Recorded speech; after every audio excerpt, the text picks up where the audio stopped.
আসসালামু আলাইকুম। আজকে আমরা আলোচনা করব প্রবাসীদের জন্য কুয়েত সরকার তাদের 60 বছরের আইন বদলালো। সো সে আইনগুলো কি বদলালো সেই আইনগুলো আজকে আমরা আলোচনা করব। সো চলুন দেখে নেওয়া যাক।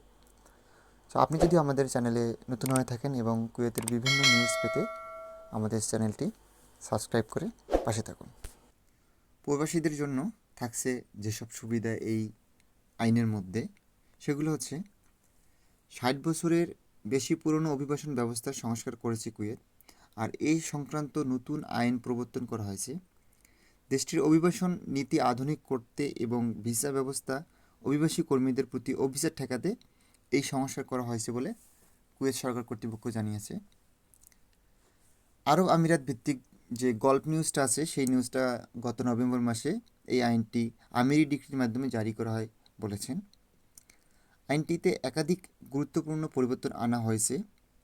এর মধ্যে অন্যতম হচ্ছে কুয়েতে নাগরিকত্ব অর্জন না করা পর্যন্ত দেশটির নারীদের সন্তানরা 10 বছরের জন্য আবাসন ব্যবস্থার সুযোগ পাবে, যা ফি ছাড়াই নবায়নযোগ্য।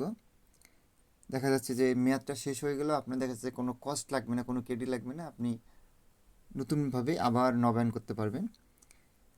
এই সন্তানরা দেশ থেকে 6 মাসের বেশি সময় ধরে চিকিৎসা বা শিক্ষার উদ্দেশ্যে বাইরে থাকলেও তাদের আবাসন হারাবে না। আইনটি ভিসা ব্যবস্থা ও শোষণের বিরুদ্ধে কঠোর ব্যবস্থা নেবে।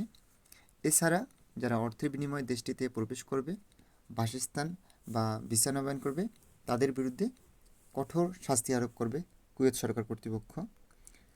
নতুন আইনে আরও নির্ভরযোগ্য যে কাজগুলো হচ্ছে, নিয়োগকর্তাদের জন্য শর্ত রয়েছে অভিবাসীদের মূল নিয়োগের বাইরে অন্য কোনো কাজে নিয়োগ দিতে পারবে না, এবং কর্মীদের যদি অন্য কোনো কাজ করতে হয় তাহলে তার জন্য সঠিক অনুমতি লাগবে। অন্যথায় এক কোম্পানির থেকে অন্য জায়গায় গিয়ে লোকালি কোনো পার্ট টাইম কাজ করতে পারবে না। কারণ এটা যদি কুয়েতি পুলিশ কর্তৃপক্ষ বা ওদের সিকিউরিটি কর্তৃপক্ষ যদি ধৃত হয় তাহলে আপনার এমনকি বাংলাদেশেও পাঠিয়ে দিতে পারে। আরেকটি বড় পরিবর্তন হলো পরিবার ভিত্তিক ভ্রমণ ভিসার মেয়াদ 3 মাস বাড়ানো হয়েছে।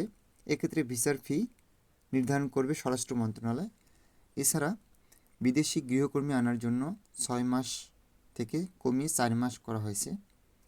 আইনটি আগামী 6 মাসের মধ্যে কার্যকর হবে, অর্থাৎ আশা করা যাচ্ছে 2025 সালের মধ্যে আইনটি আগামী 6 মাসের মধ্যে কার্যকর হবে। আশা করা যায় 2025 সালের মধ্যে কাজটি সম্পূর্ণ হয়ে যাবে। কুয়েতকে আরও আধুনিকরণ করতে আইনটি সংস্কার করা হয়েছে বলে জানানো হয়। আইনটি ডিজিটাল রূপান্তরের অংশ হিসেবে কুয়েত ভিসা ওয়েবসাইটে আপডেট আনারও পরিকল্পনা করেছে কুয়েত সরকার, যা আবেদন প্রক্রিয়াকে আরও দ্রুত ও কার্যকর করবে। যদিও এই কাজগুলো করার পর আমাদের প্রবাসীদের জন্য একটু অসুবিধা হবে, কারণ আমরা যখন যে কোনো কোম্পানির এগেনস্টে আসার পর দেখা যাচ্ছে আমরা পার্ট টাইমের জন্য বিভিন্ন লোকেশনে কাজ করি, বাট এক্ষেত্রে দেখা যাচ্ছে আমাদের জন্য একটু অসুবিধা হয়ে যাবে। তারপরও আশা করা যায় যে আমাদের যে আকুত বিষয়ের কারণে যে আমাদের অন্যত্র যে নিয়োগ দিয়েছে এটাও আমাদের জন্য একটা সুবিধা। আশা করি এইভাবে আমাদের আরও প্রবাসীদের জন্য সুখবর নিয়ে আসুক কুয়েত কর্তৃপক্ষ।